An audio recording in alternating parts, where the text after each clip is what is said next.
أعوذ بالله من الشيطان الرجيم. بسم الله الرحمن الرحيم. الحمد لله رب العالمين، والصلاة والسلام على أشرف الأنبياء والمرسلين وعلى آله وصحبه أجمعين. سبحانك لا علم لنا إلا ما علمتنا إنك أنت العليم الحكيم. رب اشرح لي صدري ويسر لي أمري واحلل عقدة من لساني يفقهوا قولي. ناوينا التعلم والتعليم والتذكر والتذكير والنفع والانتفاع والإفادة والاستفادة والحث على التمسك بكتاب الله وسنة رسوله والدعاء إلى الهدى والدلالة على الخير ابتغاء وجه الله ومرضاته وقربه وثوابه. اللهم أغننا بالعلم وزينا بالحلم وأكرمنا بالتقوى وجملنا بالعافية. اللهم أخرجنا من ظلمات الوهم وأكرمنا بنور الفهم وافتح لنا بمعرفة العلم وحسن أخلاقنا بالحلم وسهل لنا أبواب فضلك وانشر علينا من خزائن رحمتك. أما بعد. السلام عليكم ورحمة الله وبركاته. Yang dihormati lagi dimuliakan Al-Fadhil Tuan Imam, Al-Fadhil Tuan Bilal, yang berusaha lagi dikasihi, lagi hormati pengurusi serta barisan ahli Lembaga Pengurusan Masjid Abidin, Datuk-datuk, datin-datin, tuan-tuan, puan-puan, hadirin hadirat sedang Jumaah, serta para pendengar Terengganu FM yang dirahmati Allah sekalian. Alhamdulillah, sama-sama kita memanjatkan setinggi-tinggi kesyukuran kehadrat Allah Subhanahu wa taala kerana dengan limpah kurnianya dapat kita bertemu, dapat kita bersama-sama pada malam ini bagi sesi ataupun agenda kuliah maghrib yang diadakan secara mingguan daripada Masjid Abidin, Masjid Negeri Kuala Terengganu. Pada malam ini, seperti mana yang telah dijadualkan, kuliah akan disampaikan oleh Ustaz Abdul Halim. Namun atas masyakkah yang ada, maka saya memegang amanah untuk menggantikan beliau pada malam ini sekadar berbincang dengan tuan-tuan dan puan-puan semua serta para pendengar daripada siaran radio Terengganu FM sekalian. Mudah-mudahan perkongsian perbincangan kita pada malam ini diberkati oleh Allah Ta'ala, dan Allah Ta'ala mudah-mudahan menganugerahkan kepada kita ilmu yang bermanfaat insya-Allah. Muslimin dan muslimat, tuan-tuan serta sidang pendengar yang dirahmati Allah, kita sambung perbincangan kita menerusi perbincangan Tauhid, menerusi kitab Risalah Tauhid, muka surat 28, kitab versi Jawi, iaitu yang ke-10 daripada 20 sifat wajib bagi Allah Subhanahu wa taala, iaitu sifat al-hayah, iaitu sifat hidup. Kita sambung perbincangan ini, sambungan daripada pertemuan kita yang telah lalu berkenaan dengan sifat wajib bagi Allah Subhanahu wa taala. Telah berlalu perbincangan kita 9 sifat sebelum ni. Hari ini kita akan teruskan dengan sifat yang ke-10 dan seterusnya insya-Allah. Mudah-mudahan Allah Ta'ala akan perkuatkan, akan mantapkan akidah kita semua insya-Allah. Muslimin rahmati Allah sekalian, kita sambung perbincangan kita. Qala al-muallif rahimahullahu ta'ala wa nafa'na bi'ulumihi fid darain amin ya rabbal alamin. Yang ke-10 iaitu sifat al-hayah, yang ke-10 daripada 20 sifat wajib bagi Allah Subhanahu wa taala. Artinya, kata pengarang, hidup, iaitu erti pada sifat hayah ni ialah hidup. Allah Taala bersifat dengan hidup, bersifat dengan hayah, iaitu tiada dengan nyawa dan tiada dengan nafas dan tidak dengan kejadian yang 4 anasir, iaitu tidak dengan kejadian daripada tanah, unsur angin, unsur api, unsur apa lagi tak ingat dah. 4 elemen tu lah kita namakan sebagai 4 unsur ataupun 4 elemen. Bukan Tuhan ini daripada 4 elemen tersebut ataupun salah satu daripada 4 elemen tersebut. Okey. Tanah, api, angin, air. Okey, ingat dah. Alhamdulillah. Okey. Adakah Tuhan daripada 4 elemen tersebut ataupun mungkin salah satu? Jawab dia tidak. Sifat hidup Tuhan tidak berdasarkan daripada anasir. Dan tiada hidupnya dengan makan. Tiada hidup Tuhan Allah Ta'ala itu dengan makan minum. Maka hakikatnya ialah satu sifat, iaitu hayah ini, satu sifat yang tetap ada, qadim lagi azali, berdiri pada zat Allah Ta'ala. Ia mengesahkan, iaitu sifat hayah ini mengesahkan segala sifat yang ada, berdiri pada zat daripada sifat idrak, yakni sifat pendapat. Iaitu apa yang dimaksudkan dengan sifat yang idrak ini, iaitu qudrah, iradah, ilmun, sama', basar dan kalam. Dan sifat hayah itu menjadi syarat pada hukum akli, iaitu hukum akal bagi segala sifat ma'ani, iaitu sifat ma'ani yang 7 lah. Yakni lazim daripada tiada hayah, maka melazimkan tiada sifat ma'ani. Dan lazim daripada ada hayah, ada segala sifat ma'ani. Tuan-tuan mati Allah sekalian, iaitu sifat hayah perbincangan kita pada malam ni, dengan maksud Tuhan itu hidup. Wal hayyul qayyum. Allah Ta'ala ni hidup, tuan-tuan. Jadi al-hayah ini salah satu daripada 7 sifat ma'ani. Sifat ma'ani kita ada sebut sebelum ni, sifat yang iktibar pada makna. Sifat yang iktibar pada makna yang berdiri pada zat Allah Ta'ala. Sifat-sifat lah, zat Allah Ta'ala, zat lah. Jadi sifat tu di mana? Sifat tu berdiri pada zat. Sifat itu di mana? Sifat tu berdiri pada zat, tuan-tuan. Jadi sifat hayah ni ialah satu sifat yang berdiri pada zat Allah Ta'ala yang qadim, lagi azali. Jadi sifat hayah ni, dia salah satu daripada 7 sifat ma'ani. Qudrah, iradah, ilmun, hayah, sama', basar, kalam. 7. Jadi hayah salah satu. Dalam sifat ma'ani ini, hayah ialah satu-satunya sifat yang tidak bertakluk. Tidak bertakluk. Maknanya perbincangan hayah ni tak panjanglah kebiasaannya. Namun walaupun tidak bertakluk, sifat hayah ini dari segi hukum akal dia mengesahkan segala sifat ma'ani yang lain. Maknanya Tuhan ini wajib pada akal kita menerima Tuhan ini bersifat dengan hidup. Kalau Tuhan ini tidak hidup, akan matilah. Itu mustahil. Jika Tuhan tidak hidup, maknanya Tuhan mati. Mati adalah mustahil bagi Allah Ta'ala. Dan jika Tuhan mati, ada tak kudrah? Tak ada kudrah. Ada tak iradah? Tak ada lah iradah.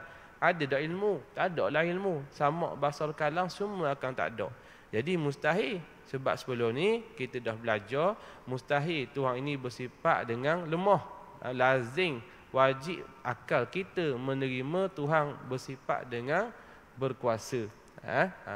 Kita dah belajar sebelum ni, lazim bagi Allah Ta'ala, wajib bagi akal kita menerima Allah Ta'ala bersifat dengan iradah, ilmu dan sebagainya. Mustahil Tuhan ini bersifat terpaksa, bersifat jahil dan sebagainya, kerana sifat-sifat tu sifat kekurangan, tu bukan sifat Tuhan. Allah Ta'ala ni khalik, dia Tuhan. Jadi adanya sifat kudrah, sifat iradah, sifat ilmu, sifat basar kalam, sifat sama' dan sebagainya. Kerana apa? Kerana adanya hayah. Gitulah lebih kurang bahasa mudah dia. Kalau tak ada hayah, tak ada lah sifat ma'ani yang lain. Ada hayah, adalah sifat ma'ani yang lain. Itu secara hukum akal lah. Maknanya akal kita tak boleh nak menerima jika Tuhan itu tidak hidup. Maka akal kita wajib terima. Atau panggil wajib. Wajib terima. Memang mesti. Memang kena terima bahawa Tuhan ini hidup. Mesti terima bahawa Tuhan ini hidup. Jadi tuan-tuan, namun di sini, bila kata Tuhan ini hidup, jangan kita bayang Tuhan hidup dengan alat. Tuhan hidup dengan ada sesuatu. Contohnya, ada roh yang masuk dalam jasad Tuhan. Tidak, itu ialah makhluk. Tuhan tidak memerlukan kepada roh. Adakah Tuhan hidup bermakna Tuhan ada nyawa? Jawab dia tidak. Nyawa tu pun makhluk, tuan-tuan. Adakah Tuhan bernafas? Ada nafas dikira hidup, maka Tuhan tidak macam tu. Itu adalah makhluk. Kan kalau manusia mati kan, kita cek nafas ada tak? Tak nafas mati lah. Tengok dah gerak dah, kerah kejung dah tubuh, sejuk dah. Ni mati lah. Okey, kalau masih lagi panas, masih lagi bernapas, masih lagi gerak, hidup lah. Adakah Tuhan seperti itu? Jawab dia mustahil. Sebab apa? Sebab hidup Tuhan bukan seperti hidup manusia. Jadi kita pegang Tuhan ni bersifat dengan hidup, ialah berpeganglah, percayalah. Akan kita wajib percaya Tuhan bersifat dengan hidup. Hidup macam mana tu wallahu alam tak sama dengan makhluk. Kalau kita bayangkan Tuhan ni hidup bersama dengan makhluk, ada nyawa, ada gerakan, perlu makan, minum, perlu tempat tinggal, terhasil daripada elemen yang empat, daripada tanah mungkin, daripada api, daripada air, daripada udara, angin dan sebagainya. Jawab dia, Tuhan bukan gitu. Itu ialah makhluk. Tuhan tidak sama dengan makhluk. Laisa kamitslihi syai'un wa huwas samiul basir. Tuhan ni memang langsung tidak sama dengan makhluk. Siapa yang menyamakan Tuhan dengan makhluk, maka dia dah berlaku syirik, iaitu menyamakan Tuhan dengan sesuatu. Siapa? Makhluk lah. Maka syirik ini boleh jatuh kepada kufur, na'udzubillah. Kita sebut boleh jadi kafir, na'udzubillah. Memang kasar, tapi itu yang berlaku. Sebab tu kita nak elokkan sangat jatuh kepada syirik. Kerana apa? Kerana syirik ni boleh bawa kepada ternafinya syurga buat manusia, na'udzubillah. Orang yang syirik dan tidak sempat bertaubat daripada dosa syirik, mati dalam keadaan kafir, tak ada harapan masuk syurga selama-lamanya. Na'udzubillah min zalik. Tuan-tuan mati Allah sekalian, hal ni yang kita nak jaga. Maka Tuhan bersifat dengan hidup, hidup tidak sama dengan manusia. Maknanya kalau kita bayang macam manusia, jawab dia tidak macam tu. Okey, itulah akidah kita. Nak bayang macam mana? Jawab dia memang tak boleh bayang. Kita tak boleh nak bayang zat Allah Subhanahu Wa Taala. Tak boleh nak bayang. Tapi kita kena pegang begitulah. Tuhan bersifat dengan hidup kerana akal kita tak boleh menerima bahawa Tuhan tu mati. Kalau Tuhan tu mati, macam mana Tuhan boleh cipta alam ni? Kalau Tuhan tu mati, macam mana Tuhan ni boleh mengetahui segala-galanya kalau Tuhan tu mati? Jadi perkara tu mustahil. Akal kita tak boleh terima, maka sabitlah. Maknanya akal kita wajib menerima bahawa Tuhan mesti bersifat dengan hidup. Okey, habis situ perbincangan dia. Sangat mudah tuan-tuan. Perbincangan hayah ni dia mudah sebab dia tidak bertakluk. Takluk tu apa dia? Takluk ni panjang cerita dia sebenarnya. Tapi untuk siaran langsung yang macam ni, atau siaran umum di seluruh negeri, di seluruh dunia macam ni, nak terang secara lanjut perlukan masa yang panjang lah. Sebab perbincangan ta'alluq ni tuan-tuan, ulama' mutakallimin ataupun ulama' tauhid mengatakan ini perbincangan yang paling susah, paling dalam ilmu tauhid.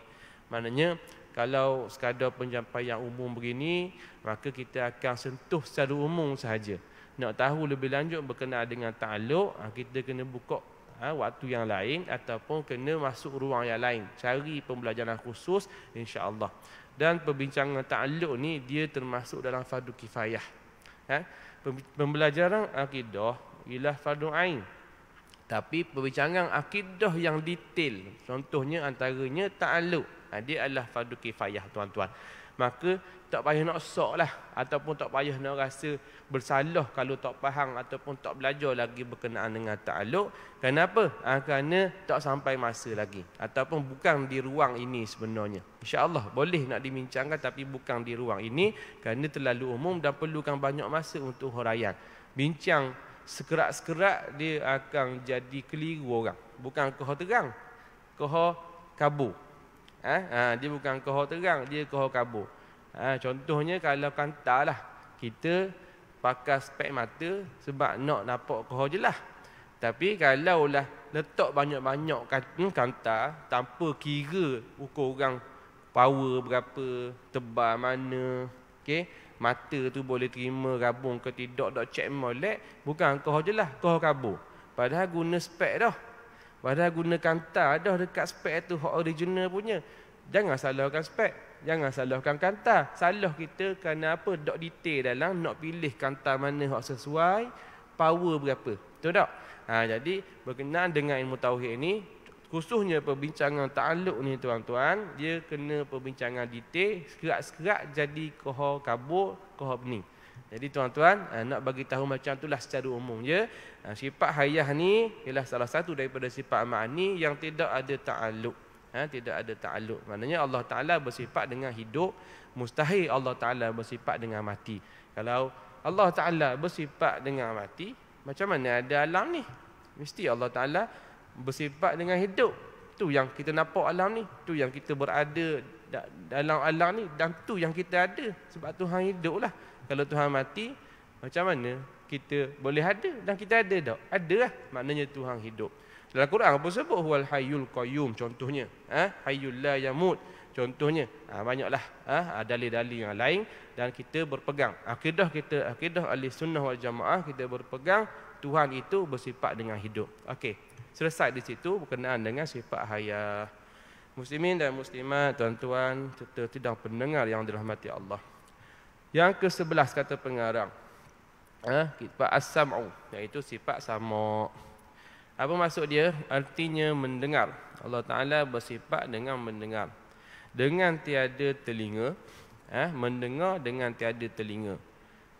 Hakikatnya sifat sama' ini ialah sifat yang tetap ada, sifat yang sabit lah, yang qadim lagi azali, berdiri pada zat Allah Ta'ala. Iaitu sifat yang sejak azali lagi dah ada, berdiri pada zat Allah Ta'ala. Sifat sama' tu sifat. Bila kata sifat, mesti dia ada pada zat. Dia seolah-olah macam bahasa mudah, mesti suatu sifat ni menumpang pada zat.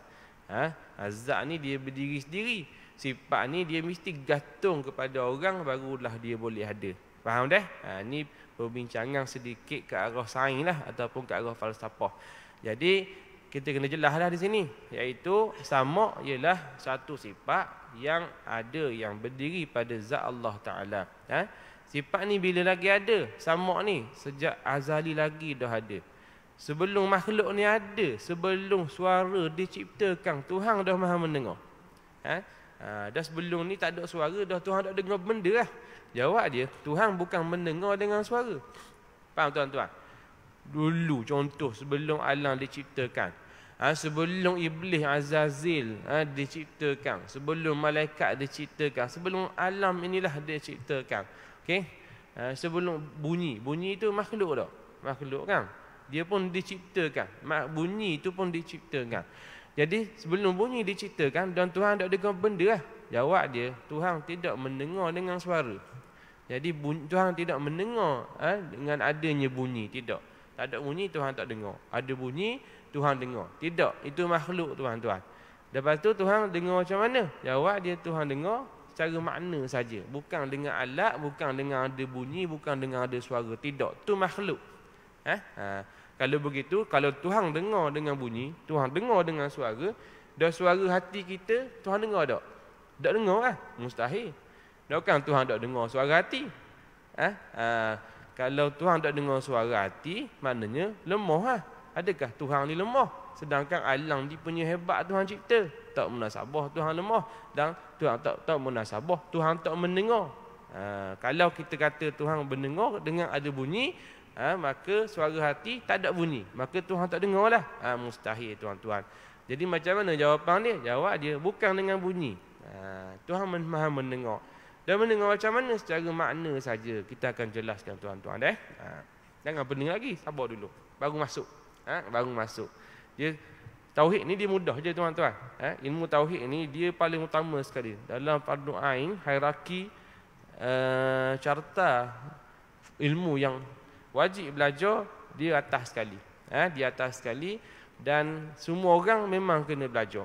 Jadi bila semua orang kena belajar ni tuan-tuan, secara logiknya, bila semua kena belajar, maka benda yang dia pelajari itu dia tidak susah. InsyaAllah. Faham tak? Macam contoh, fizik. Fizik susah tak? Fizik susah. Adakah semua budak sekolah rendah kena belajar? Tak. Adakah semua budak sekolah menengah kena belajar? Tak. Orang yang ambil sains tulis je lah. Orang yang berkelayakan saja nak ambil fizik sebab fizik susah. Tapi kalau matematik 1 tambah 1 jadi 2, orang tertentu je ke belajar. Tak, setiap budak yang bernama setiap budak yang bernama pelajar ataupun setiap orang yang bernama dengan pelajar, murid dan sebagainya wajib belajar. Sebab apa? Sebab tu basic doa, mudah sangat. Dan kalau tak belajar 1 tambah 1 jadi 2 matematik ni, maka nak masuk ilmu lain sakak ah. Faham tak tuan-tuan? Begitu juga berkenaan dengan ilmu akidah. Jangan kita anggap dia susah, sebenarnya dia mudah. Yang susah tu bila kita terjun ke dalam fardu kifayah. Dalam pembincangan ilmu akidah, dia ada yang fardu ain lah. Okey. Yang basic-basic tu fardu ain. Bila kita terjun ke dalam lagi, masuk fardu kifayah, tu susah. Bahasa dia dah memang fardu kifayah ni dia rumit sikit lah. Dia takhasus sikit. Dia bidang yang lebih khusus, tidak semua orang wajib belajar. Padang dah. Sebab dia susah sikit. Macam fizik tadilah yang kita sebut. Jadi tuan-tuan, yang kita nak tegang di sini berkenaan dengan fardu ain sajalah. Sebab kuliah ni bersifat dengan umum. Perbincangan ni bersifat dengan umum. Maka diterangkan secara mudah-mudah saja. Dan jangan set susah. Dibimbangi kalau set susah jadi susah sungguh. Dia benda ni, kehidupan ni Allah Ta'ala buat ni, sipir kehidupan ni. Kalau kita set susah jadi susah. Cuba set mudah, insya-Allah. Mudah-mudahan jadi mudah walaupun benda tu susah. Memanglah susah, tapi dah kita set mudah lebih baik daripada kita set jadi susah. Kalau dah set awal-awal jadi susah, takut susah sungguh. Faham tuan-tuan? Jadi insya-Allah mudah. Kata pengarang lagi, dengan sifat sama ini terang nyata pada tiap-tiap yang maujud. Sama ada yang maujud ni benda yang wujud lah. Sama ada yang maujud itu qadim, seperti ia mendengar akan kalamnya. Seperti Allah Ta'ala mendengar akan kalamnya. Allah Ta'ala mendengar sifat kalamnya. Atau yang ada itu harus. Sama ada yang harus telah ada atau yang lagi akan diadakan. Allah Ta'ala juga mendengar akan makhluk. Tuhan dengar zatnya yang maha qadim, ataupun Tuhan dengar sifat kalamnya, yang sejak azali lagi. Tuhan dengar dak makhluk, Tuhan dengar. Itu dinamakan sebagai benda haruslah. Tuhan boleh dengar. Dan tidak ada sebelum tu. Atau yang ada itu harus, sama ada yang harus telah ada atau yang lagi akan diadakan. Nama ada makhluk tu tercipta dah, atau makhluk itu belum tercipta lagi. Tuhan boleh dengar tak? Tuhan boleh dengar dah. Dah air sikit.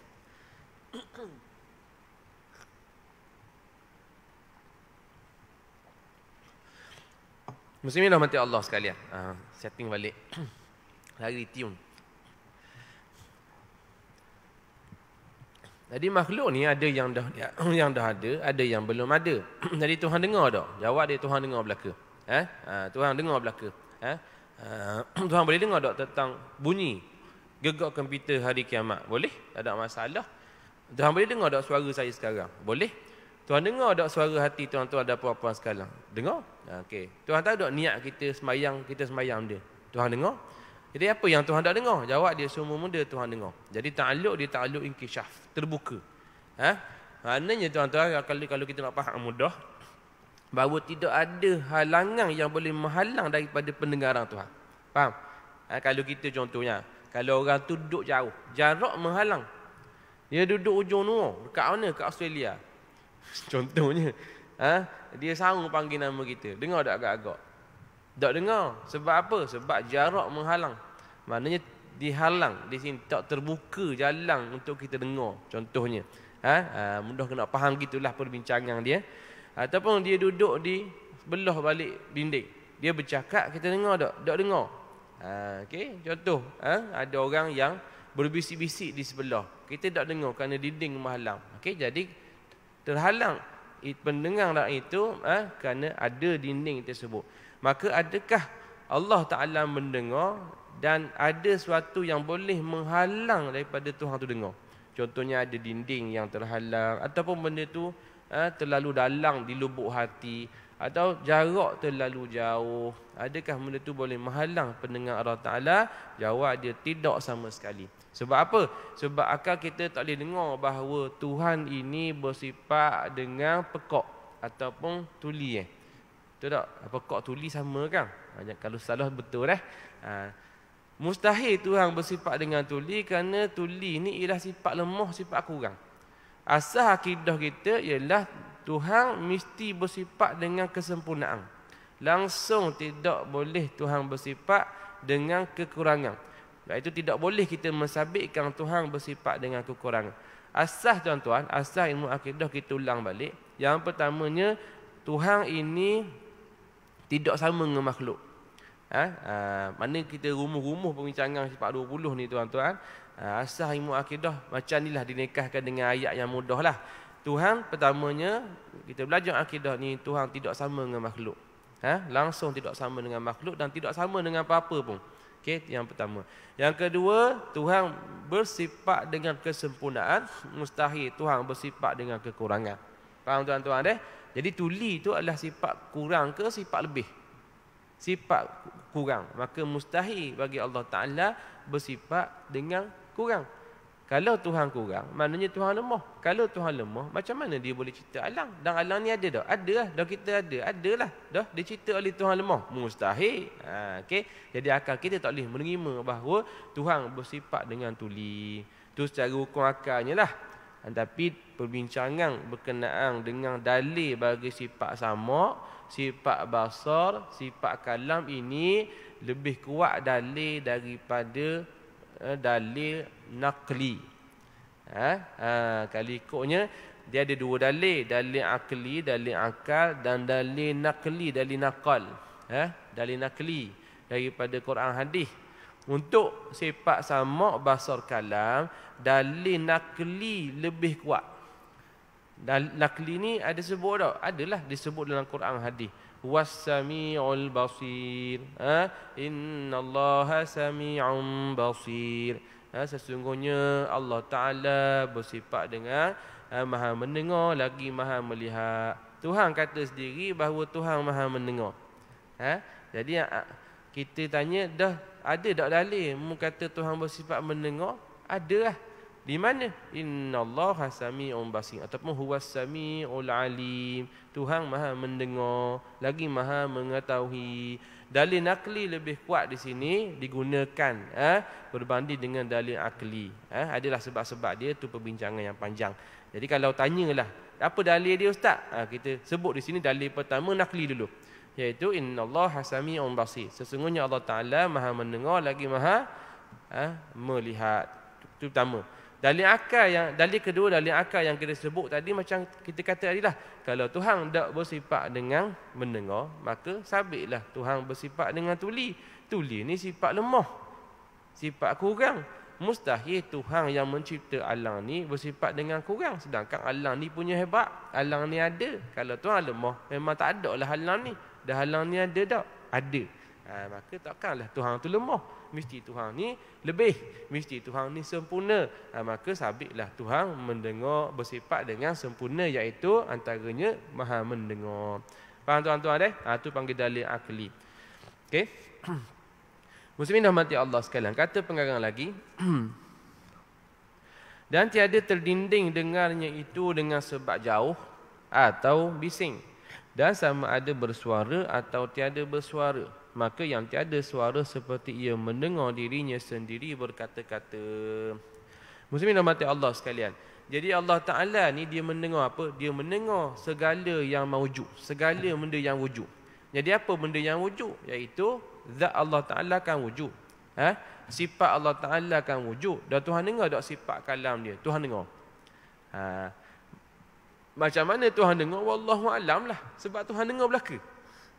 Tuhan dengar semuanya. Maka macam mana Tuhan dengar sifat kalam dia? Tuhan dengar kenaan dengan Tuhan dengar benda yang bersifat dengan qadim. Maka jangan kita fikir, cuma kita percaya bahawa Tuhan maha mendengar, dan Tuhan dengar semua. Apa dah lagi Tuhan mendengar tak makhluk? Dengarlah. Kita cakap Tuhan dengar. Kita tak cakap pun Tuhan dengar.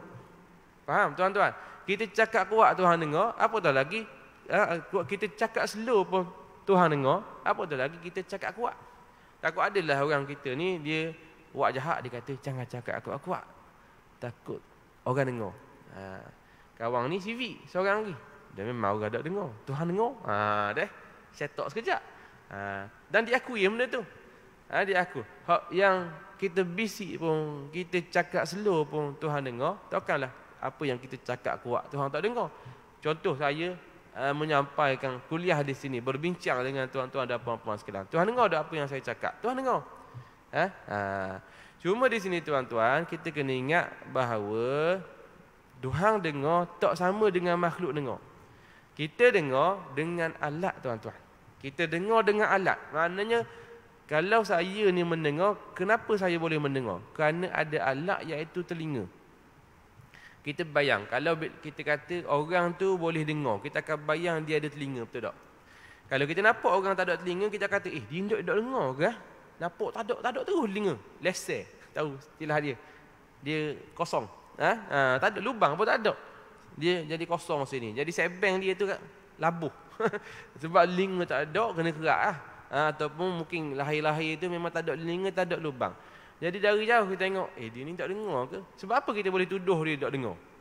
Sedangkan kita tak mengenali dia. Dari tengok tak ada telinga. Tidak ada alat yang boleh menyampaikan kepada sifat mendengar dia. Tidak ada alat, maka tak mendengar. Maka kita boleh tuduh dia tak dengar. Dah betul memang dia tak dengar. Tak perlu tanya pun dia. Tak perlu kita soal dia, try, test, cuba. Tak perlu, kita dah tahu dia tidak mendengar. Kenapa? Kerana mendengar kita ni kerana ada alat, iaitu telinga lah. Telinga. Dan juga ada suara. Tak ada gelombang suara, adakah mendengar kita? Tak. Contoh, telinga ada tapi gelombang suara tak ada. Tak siapa, terhalang dengan dinding ataupun jauh. Dia cakap dengan kita tapi duduk kat parking tu. Dia duduk kat parking tu. Ataupun bini kita khabar, bang, tengah-tengah shopping dekat KTCC Mall contohnya, lalu kat kedai mah, bang, comel mah tu kenang masa. Sebab boleh gaji kan. Sebab boleh gaji. Jadi kebetulan masa tu bising bangun dalam mall kan, pasar raya kan, busuk bangun tak dengar. Benda-benda tak dengar. Jadi bini marah lah. Bini marah, bini terasa hati, Allah saja awak tak dengar. Jawab dia memang tak dengar sebab diganggu, ada bunyi bising. Maka tuan-tuan, gelombang terganggu, gelombang tak ada, itu menghalang daripada dengar. Kenapa? Kerana manusia ni dia mendengar dengan alat. Maka jangan kita anggap bahawa Tuhan mendengar mesti ada alat. Jangan kata Tuhan ada telinga, tak boleh. Telinga tu alat dan telinga tu makhluk. Jangan samakan Tuhan dengan makhluk. Kan kabar tadi kan, kalau samakan Tuhan dengan makhluk boleh jatuh pada syirik. Na'udzubillah. Dan Tuhan ada telinga tak? Jawab dia, telinga tu makhluk. Lepas tu Tuhan boleh dengar tu, jawab dia secara makna je Tuhan boleh mendengar, bukan dengan alat. Dan Tuhan dengar tak? Tuhan dengar. Dengar apa? Jawab dia bukan dengan alat. Secara maknanya Tuhan boleh dengar. Dah mana gitu? Dah Tuhan khabar, Tuhan boleh dengar. Boleh dengar lah. Takkan Tuhan tulis pula. Tuhan boleh dengar. Okey? Begitu juga dengan tak ada bunyi. Kalau kita tak ada bunyi, tak ada gelombang suara, tak ada gelombang yang sampai kepada alat iaitu telinga kita, maka kita tak dengar. Suara hati macam mana Tuhan boleh dengar? Macam mana suara hati Tuhan boleh dengar, sedangkan suara hati tidak ada suara. Kita khabar je hati kita berbicara, hati kita berkata-kata kan. Macam mana kita boleh dengar? Memang jawab dia tak boleh dengar. Sebab kita memerlukan kepada alat, perlukan kepada gelombang, perlu pada suara, perlu pada telinga. Jawab dia boleh tak nak dengar? Hati berkata-kata, jawab dia tidak boleh. Ni manusia, makhluk munasabah sebab makhluk ni lemah. Dan Tuhan, macam mana kita tak dengar bunyi, Tuhan boleh dengar suara hati? Kan suara hati kan tidak bersuara.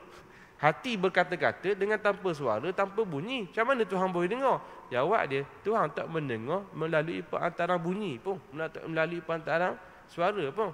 Dah hati berkata-kata, jawab dia, Tuhan mendengar segala perkara walaupun tidak ada bunyi, tidak ada gelombang, tidak ada suara dan sebagainya. Hak tu kita percaya. Okey? Sebab akal kita tak boleh nak terima bahawa Tuhan ni tuli. Tuhan tak tahu. Tuhan tak tahu. Kita tengok cerita orang putih berkenaan dengan dewa lah, berkenaan dengan dewa, berkenaan dengan Tuhan bagi kepahaman ataupun kepercayaan orang putih lah, orang yang bukan Islam. Okey. Seolah-olah macam adalah satu entiti lah yang buat bumi ni.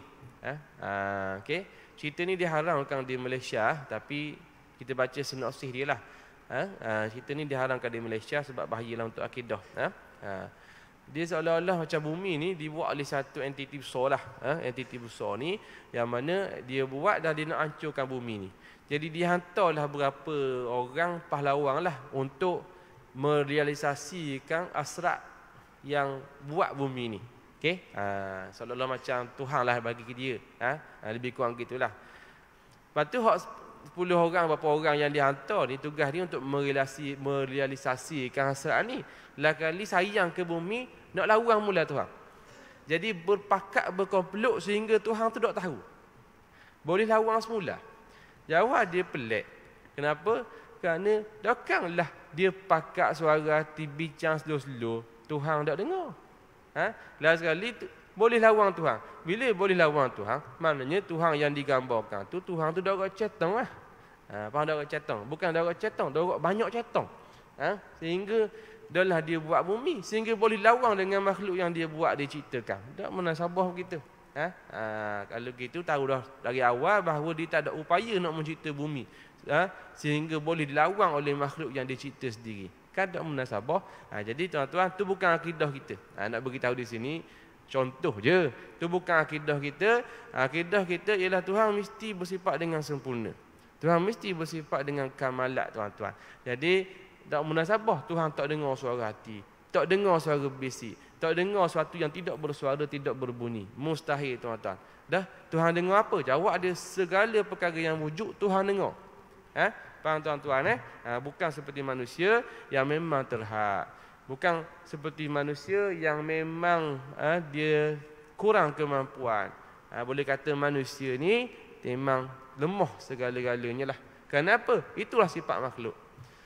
Yang maha kuasa, yang maha kaya ialah Tuhan, Khalik. Itu sifat Khalik.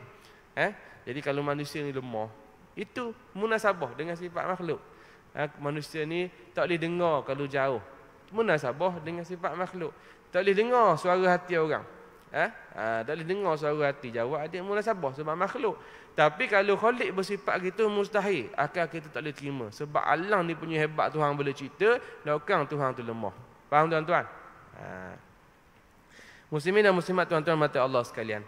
Maka kata pengarang lagi, yang demikian nyatalah dengan terangnya Tuhan itu yang wajib baginya bersifat mendengar, sama ada bersuara atau tiada, jauh atau dekat, zahir atau tersembunyi, perlahan atau kuat, apabila diketahui oleh seseorang dan ada kepercayaannya terhadap sama Tuhan.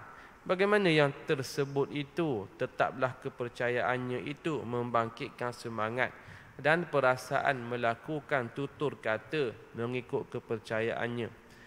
Maka terjauhlah manusia itu daripada memperlakukan atau menggunakan mulutnya daripada perkara yang menyalahi undang-undang syar'i, supaya berbetulan amalannya dengan kepercayaan yang dinamakan sebenar-benar iman.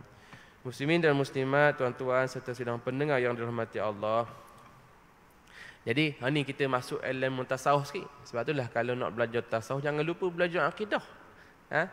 Takut belajar tasawuf saja, tak belajar akidah, jadi zindik. Na'udzubillah. Zindik ni tak sedar jatuh kepada kufur.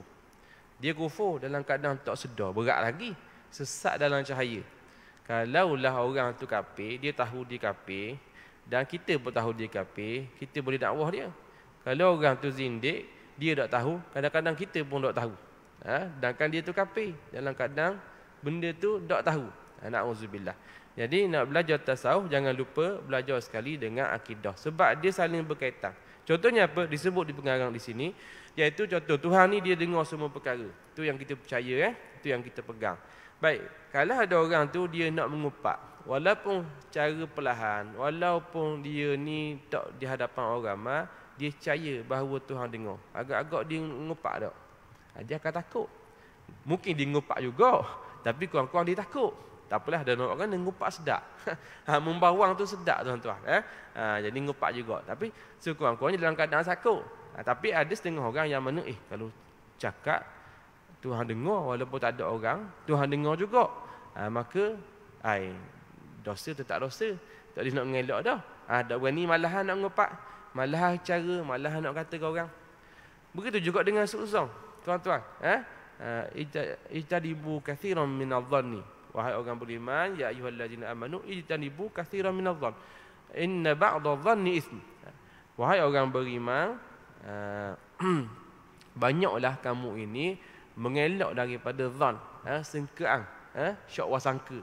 Kerana sebahagian daripada syak wasangka ni boleh mendatangkan kepada dosa. Jadi tuan-tuan, sangkaan ni, zon ni dia bagi mana? Hati, tuan-tuan.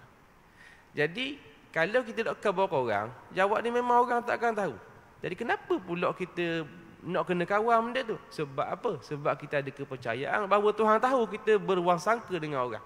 Contoh, mari orang tu lalu kan, dia ni tu redak nampak muka macam rumah. Dia mari contoh dia pakai lekeh, pakai lebih kurang, pakai macam budak muda lah. Mari masjid, dia ni mari mayang ke mari nak bahan tabung? Contoh, mari susah. Mari susah, mari cak. Dia ni rasa nampak muka baik tapi tak boleh percaya mana ustaz lah ni. Contohnya, serubang tebal-tebal. Dia mari susah. Okey, kalau lah dia tak belajar akidah molek, dia kata tu layang perasaan dia. Sebab dia tahu orang tak dengar. Dan orang pun tak akan marah dia. Tapi kalau orang mengaji akidah, tahu bahawa Tuhan dengar. Maka kalau dia tahu dan dia pegang bahawa Tuhan dengar, jadi kurang-kurang dia akan rasa, ni Tuhan dengar ni, astagfirullahalazim, astagfirullahalazim. Kan? Kalau tak percaya, pergi Mekah. Tak percaya, pergi Mekah. Mekah ni ada orang diuji dengan sangkaan dia. Diuji dengan sangkaan dia je. Tapi berlaku pada diri dia. Sedangkan benda tu dia tak bagi tahu pada orang. Di sini seolah-olah macam jelas bagi dia. Allah Ta'ala tunjukkan kepada dia, Tuhan tu maha mendengar. Contoh tuan-tuan, ada orang tu, dia ni semayang. Dia semayang tepi orang. Dia semayang tepi orang, dia pelik. Bau busuk ni. Malah mayang tepi dia. Dia Mekah tuan-tuan. Malah mayang tepi nampak lebih kurang. Mayang ada khusyuk aku gini. Lari kat lain lah. Jadi setiap kali dia mayang, mesti orang sama. Contohnya. Mana pula boleh gitu. Tu sebab Tuhan tu maha mendengar. Jadi benda tu tak pelik lah kalau dia belajar akidah. Jadi kalau orang tu dia belajar tasawuf, dia belajar berkenaan dengan dosanya suuzon, dan dia relate dengan bahawa Tuhan mendengar. Maka walaupun orang tak dengar, dia tahu bahawa Tuhan tu mendengar, dia tak akan buat. Dan dia akan mengelakkan daripada dosa suuzon, tuan-tuan. Faham tuan-tuan? Ada orang tu contoh, benda kecil je kadang-kadang. Dia nampak burung burung pati terbang. Kan banyak burung pati Mekah kan? Burung pati Mekah terbang. Dia banyak-banyak burung pati ni tak dalam hati lah. Dah bermulut. Benda dalam hati. Tengah-tengah duduk sudah memayang. Tengok. Tak berak ke? Baru sudah sebut dalam hati. Pok Tuhan. Tunjuk lalu. Tuhan tunjuk lalu. Pok atas kepala dia. Okey. Macam mana boleh berlaku gitu? Jadi orang yang ambil positif. Ya Allah, Tuhan dengar aku ni. Mikir mendihak lara-lara. Mendihak tak patut. Padahal lepas mayang mikir. Allah Ta'ala lah pun nak mikir pasal berpatinya. Kan Tuhan maha mendengar. Jadi orang yang belajar akidah, serak pula tasawuf, dia akan baiki diri. Faham tuan-tuan? Sebab tu dia kena tally antara belajar akidah dengan belajar tasawuf. Kalau belajar tasawuf tak belajar akidah, takut jadi zindik tadilah. Takut terlalu bertasawuf dia tanpa belajar akidah yang betul. Kadang-kadang takut berlaku tajsim, menjisimkan Allah Ta'ala. Takut jatuh pada kurang adab pula kepada Allah Ta'ala. Na'udzubillah. Siapa mengatakan Tuhan ni bersifat dengan sunyi, bersifat dengan boring, perlu kepada kita untuk temang Tuhan. Kadang-kadang batiniah yang bahaya tuan-tuan. Jadi seolah-olah macam itu sifat kekurangan. Jadi menimbulkan wahang dalam masyarakat, menimbulkan keliru dalam masyarakat. Tak pasal-pasal jatuh pada kurang adab. Kenapa? Kerana asas akidah tak kuat. Kalau belajar akidah, pada ain jelas, maka seiring pula dengan syariat dan belajar pula tasawuf tuan-tuan kemah, insya-Allah. Dia relate gitu tuan-tuan. Tahu bahawa Tuhan dengar. Amalan hati kita banyak yang Tuhan kira. Ikhlas, tak ikhlas, niat baik, niat tak baik. Kan semua hati. Sebab tasawuf ni tuan-tuan, kan asas dia ialah amalan hati. Jadi mana berkaitan dengan riak? Tak berapa orang nak riak? Orang tak tahu kita riak. Dan siapa yang tahu? Allah Ta'ala yang tahu. Sum'ah, berkatalah nanti, kalau aku gini mesti orang puji aku. Bagi sum'ah contoh, nak suruh orang sebut pasal kita. Nitah benda tu, tak ada orang dengar pun. Tapi kita belajar akidah, kita tahu bahawa Tuhan dengar, maka kita buang sifat sum'ah, buang sifat-sifat yang mazmumah, insya-Allah jadilah insan yang kamil, insan yang baik, insya-Allah, mudah-mudahan. Cukup setakat itu perbincangan kita pada malam ini. Mudah-mudahan ada kesempatan kita akan bertemu lagi. Mohon maaf atas salah silap dan sebagainya. Qul qouli hadza wa astaghfirullahal azim li wa lakum. Wassalamualaikum warahmatullahi wabarakatuh.